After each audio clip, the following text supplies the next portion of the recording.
Oi pessoal, hoje a gente vai conversar um pouco sobre um assunto super importante que a gente precisa saber de cor aí como é que é o manejo, quais são as principais condutas, que é o Covid-19, que ainda é uma doença que está bastante prevalente e que a gente precisa saber quais são as principais condutas para os nossos pacientes com Covid. Então trouxe aqui para vocês um algoritmo de condutas para os pacientes com Covid. Então paciente com Covid, suspeita de Covid vai ser aqueles pacientes com síndrome gripal e para eles eu vou coletar o SUAB de Covid para confirmar o meu diagnóstico. Mas lembrar que os sintomas principais seriam febre, coriza, dor de garganta, mialgia, tosse, diarreia, tudo isso vai ser pacientes com suspeita de Covid, e aí eu vou seguir esse algoritmo aqui do meu tratamento. Então a primeira coisa que eu vou me perguntar é se meu paciente tem sinais de gravidade. O que seriam sinais de gravidade para um paciente com Covid?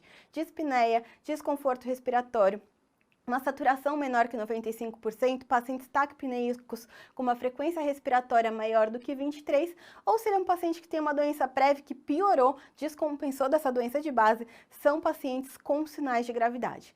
Pacientes com sinais de gravidade são pacientes classificados com síndrome respiratória aguda grave. E esses pacientes todos deverão ser internados. Uma vez que eu internei o meu paciente, eu preciso avaliar se é um paciente que tem indicação de permanecer em leito de terapia intensiva de leito crítico. Esses pacientes que têm um choque, uma disfunção orgânica importante, que têm uma insuficiência respiratória grave, ou que precisam de grandes aportes de oxigênio, máscara não reinalante, por exemplo, ou instabilidade hemodinâmica, são pacientes candidatos a permanecer em leito crítico. Então serão internados aí preferencialmente em leito de terapia intensiva. E o que eu faço com esses pacientes?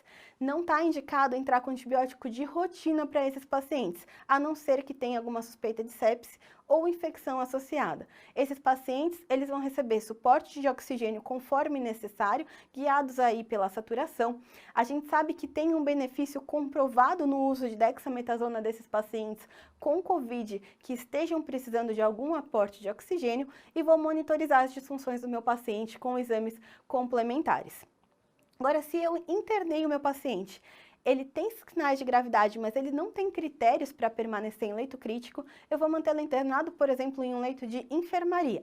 Vou oferecer oxigênio para o meu paciente conforme ele precise, para manter uma saturação acima de 93%. Se ele saturar em área ambiente mais que 93%, não tem necessidade de ofertar O2 para esses pacientes.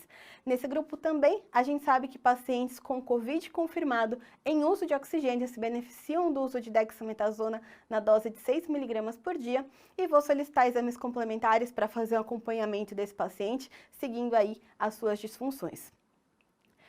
Agora, se eu tenho um paciente com Covid, com suspeitas de síndrome gripal, que tem um SUAB, por exemplo, confirmado para Covid, mas que ele não tem sinais de gravidade, que é um paciente previamente rígido, que não tem nenhuma doença prévia, que está bem compensado, nenhuma disfunção orgânica, esses pacientes eles podem receber alta.